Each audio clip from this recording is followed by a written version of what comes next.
নমস্কার সকলকে। আবারও একটা বৃষ্টি ভেজা সকাল দিয়ে দিনটা শুরু করলাম। কি অদ্ভুত না, প্রকৃতিকে ভিজতে দেখতে কত সুন্দর লাগে। তো বাবা মায়ের বাড়িতেই ছিলাম, অদ্ভুতভাবে বাইরেটা দেখছিলাম, খুব সুন্দর লাগছিল।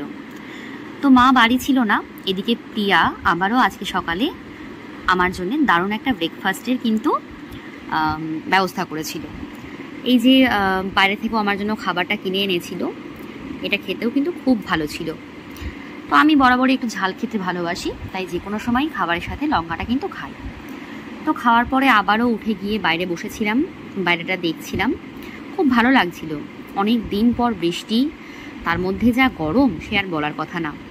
তাই বাইরে বসে বসে বেশ খানিকটা সময় বসেছিলাম। ইচ্ছে করছিল একটু ভিজতে, কিন্তু রিসেন্টলি খুব শরীর খারাপ থেকে উঠেছি, তো তাই আর সাহস করলাম না। তো যাই হোক, এভাবে বৃষ্টি দেখতে দেখতে মোটামুটি দিনের অনেকটা সময় কিন্তু পার করে ফেলেছিলাম।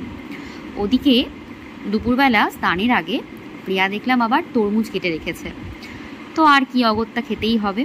ভাইয়ের বউ যে এত যত্ন করতে পারে, না পেলে জানতাম না। আর এতটা ভালোবাসা পেতে কারই বা ভালো না লাগে বলুন তো। তাই কষ্ট হলেও কিন্তু জোর করে খেয়ে নিচ্ছিলাম।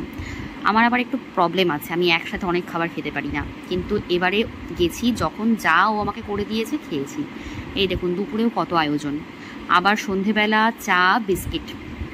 তো এদিকে আমার ইউটিউবে কিন্তু 350 জন সাবস্ক্রাইবার কমপ্লিট হয়ে গেছে। তো সন্ধেবেলা কি মনে হলো, যাই একটু বিরিয়ানি নিয়ে আসি। তাই বেরিয়ে পড়লাম ওর সাইকেলটা নিয়ে বিরিয়ানি আনতে। তো এমন কোনো ব্যাপার না যে 350টা সাবস্ক্রাইবারের জন্যে সেলিব্রেট করছিলাম, কারণ এখনও সেরকমভাবে তো আর্নিং কিছু সেরকম কি আর্নিং নেই। তো সেক্ষেত্রে জাস্ট এমনি মনটাও ভালো ছিল, মাকে আবদারও করলাম, তো মাই কিন্তু খাওয়াচ্ছিল।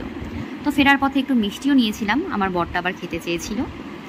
এই দিনকে একটা দারুণ এক্সপিরিয়েন্স হলো। অনেক দিন পর সাইকেল চালাচ্ছিলাম, মাঝখানে বেশ কয়েক বছর সাইকেলের সাথে কোনো যোগাযোগই নেই।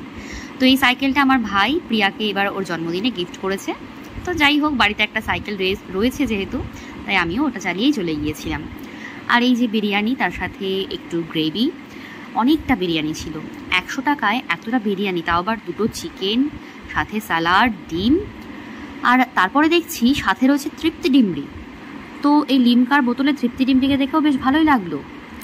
তারপর এদেরকে খাওয়া দাওয়া দিয়ে আজকের দিনটাও শেষ করলাম। তো চলো, দেখা হবে নেক্সট শর্টসে বা নেক্সট কোনো ব্লগে। আমার এখানে বলো বা ওখানে বলো, কোনো জায়গাতেই কিন্তু এরা নেই এমনটা নেই, এদেরকে দিয়েই আমার দিনটা শেষ হয়। তো চলো, টাটা।